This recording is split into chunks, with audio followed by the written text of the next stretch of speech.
Un coup d'État avorté le week-end dernier par les autorités burkinabées, 70 millions de francs CFA récupérés en Côte d'Ivoire, on vous dit tout, et plus encore. Ce samedi 3 janvier 2026, le ministre burkinabé de la Sécurité, Mamadou Sana, a annoncé à la télévision nationale qu'une action de déstabilisation du pays avait été déjouée. Selon lui, les auteurs prévoyaient des assassinats ciblés contre certains responsables civils et militaires, dont le capitaine Ibrahim Traoré, chef de l'État. Il affirme qu'une partie du financement de cette opération, environ 70 millions de francs CFA, provenait de Côte d'Ivoire.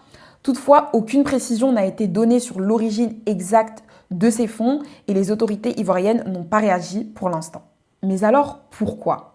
Pour rappel, le capitaine Ibrahim Traoré a pris la tête du Burkina Faso par le biais d'un coup d'État le 30 septembre 2022 à l'encontre de l'ancien chef d'État, le lieutenant-colonel Paul-Henri Damiba. Depuis lors, il dirige le pays et s'est allié avec deux de ses pays voisins, à savoir le Mali dirigé par le colonel Assimi Goïta et le Niger dirigé par le général de brigade Abdourahmane Tiani. Ensemble, ces États ont décidé de former la Confédération des États du Sahel, plus connue sous l'acronyme AES, créée le 16 septembre 2023 par la signature de la charte du Liptako-Gourma. Pourquoi l'AES a-t-elle été créée ?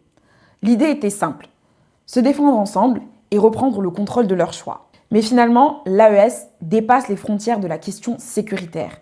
Elle s'inscrit dans une vision plus large, une souveraineté politique et économique. En clair, ces États veulent moins dépendre des règles héritées de la période postcoloniale, à savoir la CEDEAO, le franc CFA ou encore certains partenariats occidentaux. Concrètement, depuis sa création, plusieurs mesures ont été prises telles que le contrôle renforcé, voire la nationalisation de certaines ressources stratégiques telles que l'or au Mali, l'uranium au Niger ou encore la manganèse au Burkina Faso. La mise en place d'une coopération militaire plus poussée entre les États et la diversification des partenariats internationaux ou encore des projets de sortie du franc CFA et la création d'une banque d'investissement commune. Tout cela s'inscrit dans un contexte mondial où les ressources naturelles sont au cœur de l'économie et de nos vies quotidiennes, que ce soit pour la technologie, l'énergie ou encore les smartphones qu'on utilise tous.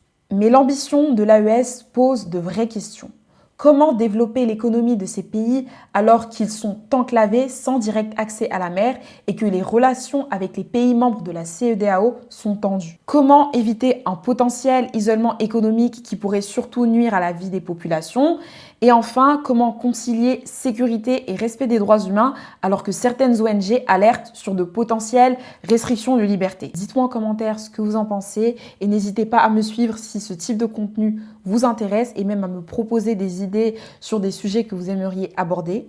Ici, on parle d'actualité africaine, d'histoire.